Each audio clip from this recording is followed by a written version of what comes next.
सच बोलने वाले की हमेशा जीत होती है। एक बार एक राजा दरबार में न्याय कर रहा था। उसके सामने दो फरियादी खड़े थे जो न्याय मांगने दरबार में आए थे। राजा ने उन्हें अपना अपना पक्ष रखने कहा। दोनों ने बारी बारी से अपना पक्ष रखा। जब पहले व्यक्ति ने अपना पक्ष रखा था तब राजा अपने छोटे से बच्चे के साथ खेलने में व्यस्त थे, उनका ध्यान कम था। और जब दूसरे ने अपना पक्ष रखा तो राजा ने उसकी पूरी बात ध्यान से सुनी, जिसके हिसाब से राजा ने अपना फैसला दूसरे फरियादी के हक में सुनाया, जिसे सुन सभी दरबारी स्तब्ध रह गए, क्योंकि सभी को पहला व्यक्ति निर्दोष लग रहा था। पर राजा के सामने सच बोलने की हिम्मत किसी की भी न थी। इस बात को 2 दिन बीत गए बिना किसी कारण के। पहले फरियादी को उसकी सजा काटनी पड़ रही थी। जब इस बात के बारे में उस व्यक्ति के घर में बेटे को पता चला तो उसने दरबार में आना तय किया। अगले दिन पहले व्यक्ति के बेटे ने दरबार में प्रवेश किया। उससे पूछा गया कि वो क्यों आया है। तब उसने राजा से कहा, हे राजन, मैं आपसे एक न्याय चाहता हूँ। राजा ने कहा, कैसा न्याय?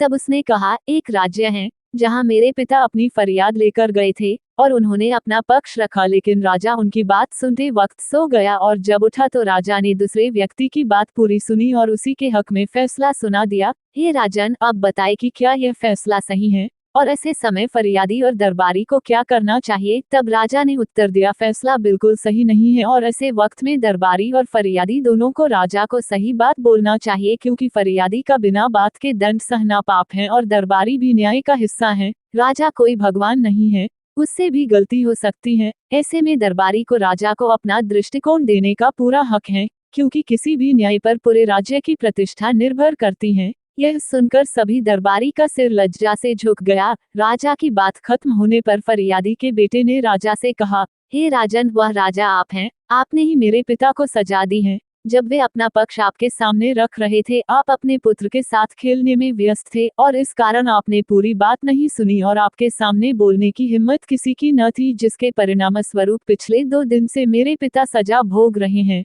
राजा ने यह बात सुनकर अपना न्याय बदला और दरबारियों को फटकारा। इसके साथ ही राजा ने सत्य बोलने वाले उस फरियादी के पुत्र का अभिवादन किया और उसे धन्यवाद दिया। उसके कारण आज राजा और दरबारी दोनों को बहुत महत्वपूर्ण सबक मिला है, जिसके पारितोषिक के रूप में राजा ने उस सत्यवादी को राज्य के महत्वपूर्ण पद पर बैठाकर उसे कार्यशाला में नौकरी प्रदान की। इस कहानी से हमें यही शिक्षा मिलती है कि सच बोलने वाले की हमेशा जीत होती है। सच्चाई कैसी भी हो, उसका साथ देने से कभी नुकसान नहीं होता। अगर दरबारी की तरह फरियादी का पुत्र भी चुप रहता तो उसके पिता को तो सजा भोगनी पड़ती ही, साथ ही जो सबक राजा और दरबारी को मिला वो भी नहीं मिलता। एक व्यक्ति के सच बोलने से कई व्यक्तियों का लाभ होता है। कहानी से यही सबक लेना चाहिए कि हम सदैव सच बोले और साथ ही जिस तरह से राजा ने सत्य को स्वीकार कर अपनी भूल को ठीक किया, उसी तरह हम सभी को अपनी गलती स्वीकारने में शर्म नहीं करनी चाहिए, अपितु उसे स्वीकार कर, उसे ठीक कर, उससे सीख लेना चाहिए।